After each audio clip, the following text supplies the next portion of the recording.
안녕하세요. 책 읽어주는 여자 김숙진입니다. 다들 잘 지내시죠? 연일 이어지는 폭염도 말복이 지나고 나니 아침 저녁으로는 조금 선선해진 것 같습니다. 저는 며칠 전 한 통의 전화를 받고 나서 멘붕에 빠졌습니다. 상대방의 일방적인 해석으로 계속되는 오해와 본인의 생각과 입장만을 고집해서 저는 극심한 스트레스에 시달렸습니다. 남의 말을 귀담아 듣지 않고 자신이 하고 싶은 말만을 하며 자신의 요구를 관찰시키려는 사람들과 어떻게 대화를 하면 좋을지 고민하던 중 책장에 꽂혀 있는 책 한 권을 발견했습니다. 스몰 빅 라이프에서 펴내고 셀레스트 헤들리가 쓴 흥분하지 않고 우아하게 리드하는 말센스라는 책입니다. 토크계의 황제 레리킹을 잇는 대화의 연금술사로 불리는 저자는 말보다는 마음이 통하는 사람이 되라며 소통을 잘하기 위한 원칙들을 이야기하고 있습니다. 그는 우리에게 필요한 건 말재주의 향상이 아니라 말센스의 향상이라며 진정한 의미의 말센스는 나의 본심을 전달하면서도 만약 누군가의 진심을 제대로 알고 싶다면 말하기보다는 들어주고 재촉하기보다는 기다려주고 논쟁하기보다는 공감하라고 말합니다. 이 책을 통해 센스 있는 말로 어떤 사람과도 마음이 통하는 여러분이 되시길 바랍니다. 자, 그럼 책 속으로 들어가 볼까요? 저자가 제시하는 센스 있는 말로 마음의 문을 여는 16가지 방법을 소개해 드리겠습니다. 말센스 1. 주인공이 되고 싶은 욕구를 참아낸다. 우리는 상대와 대화를 나누기보다 자기가 하고 싶은 말을 하기에 바쁘다. 상대가 보고 느끼고 생각하는 것을 언제나 나와 결부시켜 얘기하는 것이다. 이래서는 상대를 제대로 이해할 수 없다. 나에 대한 이야기에서는 내가 주인공이지만 상대에 대한 이야기에서는 상대가 주인공이 돼야 한다. 말센스 2. 선생님이 되려는 욕심을 부리지 않는다. 왜 사람들은 상대가 물어보지 않은 것조차 길게 설명하려고 할까? 그 이유는 두 가지인데, 하나는 상대에게 충고나 조언을 함으로써 그 사람을 통제하고 싶은 것이고, 다른 하나는 그렇게 함으로써 상대로부터 관심이나 인정을 받고 싶은 것이다.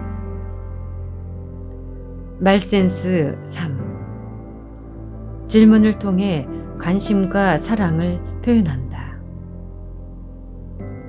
상대에게 질문을 하라. 감명 깊게 읽은 책은 무엇이며, 가고 싶은 여행지는 어디인지, 어떤 영화를 재미있게 봤고, 어떤 가수를 좋아하는지, 제일 하고 싶은 것은 무엇이며, 가장 하기 싫은 것은 무엇인지. 상대에 대한 호기심의 표출은 내가 상대를 사랑하고 있다는 가장 큰 증거다. 말센스 4. 대충 아는 것을 잘 아는 척 하지 않는다. 가보지도 않은 여행지를 가본 것처럼 말하지 말고, 보지 않은 영화를 본 것처럼 말하지 말라. 그 아는 척이 상대를 공경에 빠뜨릴 수도 있다. 모르는 것은 부끄러운 것이 아니다. 진짜로 부끄러운 것은 모르는 것을 아는 척 하는 것이다. 말센스 5. 귀가 아닌 마음으로 듣는다. 진정한 듣기는 수동적이 아닌 능동적이어야 한다. 수동적인 듣기란 단순히 상대방의 말에 응답하기 위해 듣는 것이고, 능동적인 듣기란 상대의 입장을 이해하기 위해 듣는 것이다. 상대의 말뿐 아니라 그의 어조와 몸짓도 살펴라. 귀로만 듣지 말고 마음으로 들어라. 말센스 6. 상대가 보내는 신호에 안테나를 세운다. 대화하는 도중에 상대가 하품을 하거나 딴청을 피우는가? 혹은 다른 주제로 말을 돌리려고 하는가? 그렇다면 상대는 지금 당신의 말을 지루해하고 있는 것이다. 상대가 수차례 그런 신호를 보내는데도 자기 하고 싶은 말만 계속하는 것은 상대와의 관계를 끊겠다는 것과 다름없다. 말센스 7. 잡초밭에 들어가 배회하지 않는다. 대화에서 잡초밭이란 불필요한 내용을 시시콜콜 떠들어대는 것이다. 잡초밭에 빠지게 되면 대화는 중심을 잃고 부질없는 이야기만 난무하게 된다. 당신이 알고 있는 모든 것에 대해 이야기하려고 하지 마라. 상대는 그 순간 잡초밭을 불태워버리고 싶을 것이다. 말센스 8. 머릿속의 생각은 그대로 흘려보낸다.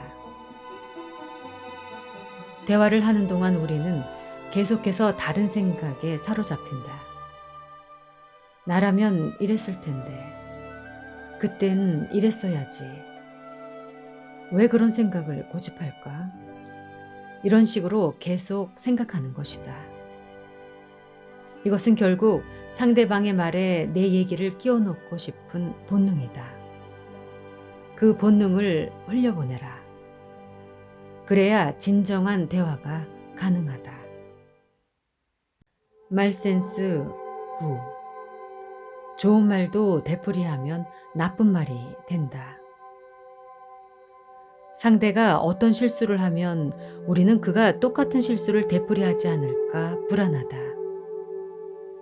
그래서 그 실수에 대해 무의식적으로 반복해서 지적한다. 하지만 아무리 옳은 말이라도 여러 차례 되풀이하면 반감이 생기는 역효과만 날 뿐이다. 실수는 지적해야 한다. 단, 딱 한 번만.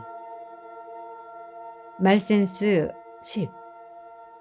이 얘기에서 저 얘기로 건너뛰지 않는다. 우리는 대화 중에 인터넷에 링크를 누르듯 이리저리 대화의 주제를 바꾼다. 상대의 진지한 말조차 가벼운 뉴스처럼 취급하는 것이다. 이런 대화는 하지 않으니만 못하다. 대화를 나누기 어렵다면 솔직하게 말하는 것이 좋다. 지금은 다른 중요한 일 때문에 대화를 나누기 어렵다고. 말센스 11. 고독의 시간이 공감력을 높여준다. 하버드에서 수행한 연구에 따르면 다른 사람에게 공감을 느끼는 능력이 고독을 경험한 후에 더 향상된다고 한다. 가끔씩 혼자 있는 시간을 갖는 것만으로도 다른 사람들과의 관계를 증진시킬 수 있다는 것이다. 더 충실한 관계를 유지하고 싶다면 고독의 시간을 가져라. 말센스 12. 말은 문자보다 진정성이 강하다. 우리는 말로 해야 할 때조차 문자를 쓴다. 얼굴을 보며 대화를 나누는 것이 불편하기 때문이다. 하지만 말에는 문자에서 느낄 수 없는 감정과 감각과 뉘앙스가 있다. 누군가와 좀 더 친밀해지고 싶다면 말을 통한 대화가 필요하다. 말센스 13. 편리함을 위해 감정을 희생시키지 않는다. 스마트폰 같은 기기를 통한 의사소통은 매우 효율적이고 편리하다. 말로 하는 것보다 실수도 덜하다. 하지만 효율적이고 실수가 없는 소통이란 얼마나 비인간적인가. 때로는 실수투성이에 뒤죽박죽이고 엉망인 의사소통이 가장 인간적이다. 말센스 14. 말재주와 말센스는 다르다. 말을 잘하고 싶은가? 그렇다면 말하고 싶은 욕구를 참는 것부터 배워야 한다. 우리가 알고 있는 소통의 달인들은 의외로 말솜씨가 유창하지 않은 경우가 많다. 그들의 말은 절제돼 있고 과도한 제스처도 사용하지 않으며 오히려 들어주는 것에 능숙하다. 말센스 15. 옳음보다는 친절함을 선택한다. 일상적인 대화의 목적은 옳은 것을 찾아내는 것이 아니다. 모두에게 옳은 것은 없다. 나이와 연령과 성별과 국적과 인종에 따라 옳은 것의 기준은 다양하다. 어떤 사람과 진정한 대화를 나누고 싶다면 옳은 것을 찾기보다는 친절함을 베풀어야 한다. 말센스 16. 바로잡지 못할 실수는 없다.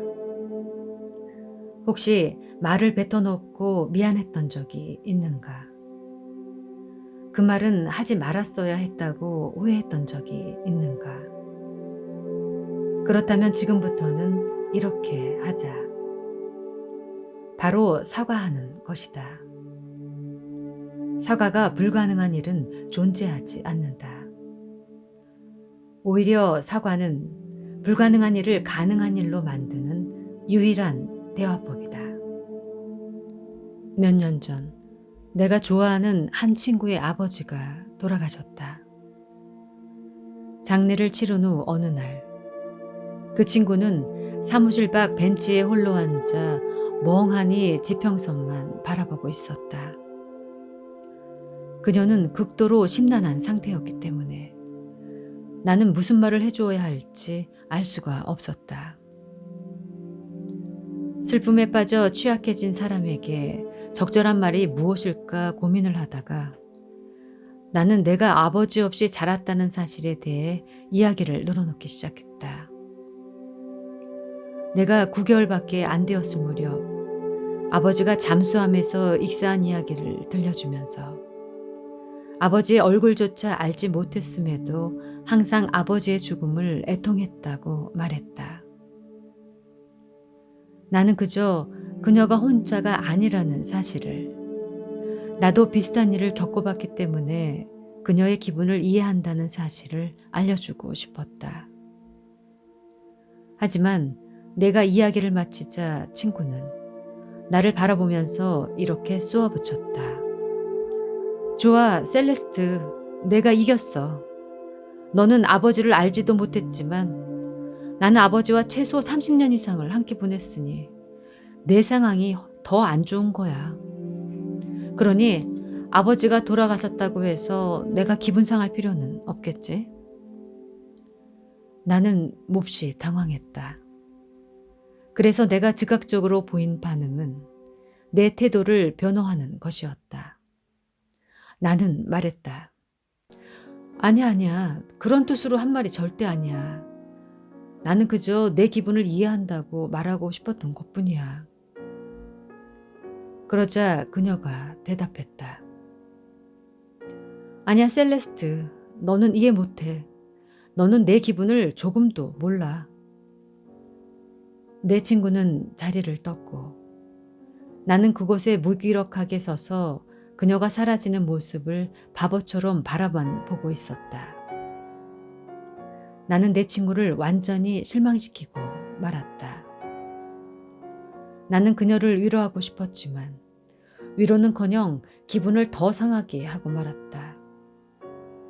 하지만 당시만 해도 나는 내 친구가 나를 오해했다고 생각했다.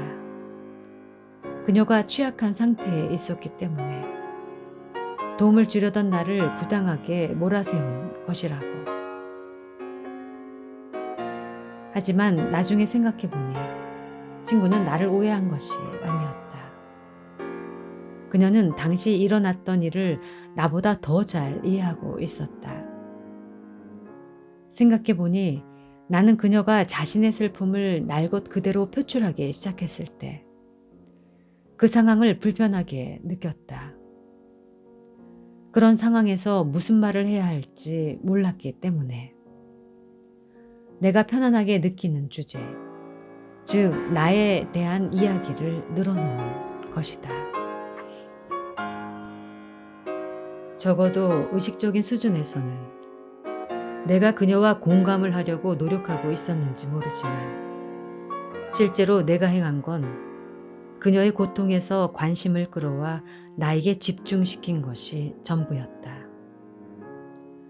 그녀는 자신의 아버지에 대해 말하고 싶어 했을 것이고 내게 자신의 아버지가 어떤 사람인지 이야기해주고 싶었을 것이다.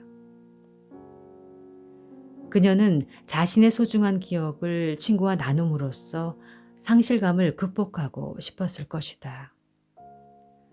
그런데 나는 그녀의 이야기를 들어주기는커녕 내 아버지의 비극적인 죽음에 대한 이야기만 늘어놓고 말았다. 그날 이후로 나는 내가 얼마나 자주 다른 사람들의 상실과 고난에 대한 이야기를 내 자신의 경험과 관련된 이야기로 맞받아쳤는지 인식하기 시작했다. 내 아들이 보이스카웃에서 한 아이와 다툰 이야기를 하면 나는 대학 시절 나와 불화를 겪은 한 소녀의 이야기를 들려주었다. 또 동료가 해고를 당하면 나는 그에게 과거 내가 직장에서 쫓겨났을 당시 직업을 찾기 위해 얼마나 고생했는지 이야기해주곤 했다. 하지만 공감을 위한 내 시도에 사람들이 어떻게 반응했는지 좀 더 관심을 갖게 되면서 나는 내 경험을 공유하는 행위가 의도와는 달리 정반대의 효과를 나타낸다는 점을 깨닫게 되었다. 어려움에 처한 사람들이 필요로 하는 건 자신의 이야기에 귀를 기울여 주면서 자신의 경험에 공감해 주는 것이다. 하지만 나는 도리어 그들에게 내 이야기를 듣고 나를 인정해 달라고 강요하고 있었다.